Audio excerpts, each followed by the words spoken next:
নবী সাল্লাল্লাহু আলাইহি সাল্লামকে ছোট্টবেলায় জন্মের পরে, শুনতেছেন সবাই, জন্মের পরে মা আমেনার কোলে যখন নবী, তখন আল্লাহ তাআলা ফেরেশতাদেরকে পাঠাইছে, ফেরেশতারা আমেনার কোল থেকে আমার বন্ধুকে একটু উঠায় আনো, বন্ধুরে কোলের থেকে আনো।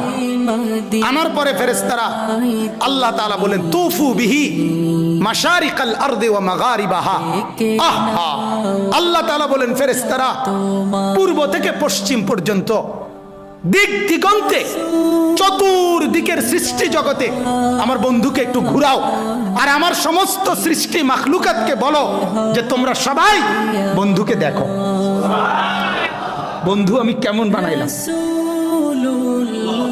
বন্ধু আমি কেমন বানাইলাম।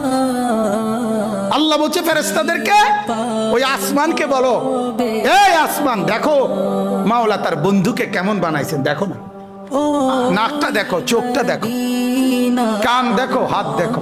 ছোট বাচ্চা জন্ম নিলে মানুষ সবার কোলে নিয়ে দেখায় না, দেখলেই মানুষ একবারে তার বাবার মতো, ঠিক না, একবারে তার মার মতো, আরে নাকটাতে পুরো তার নানির মতো, ঠিক না, কানটা একবারে তার বড় ভাইয়ের মতো, বলে কি না, আমার বাচ্চাকে দেখে কিনা। রব্বুল আলামিন বলে ফেরেশতারা আমার কায়নাতকে দেখাও, আমার সৃষ্টিকে দেখাও যে বন্ধু আমি কেমন বানাই।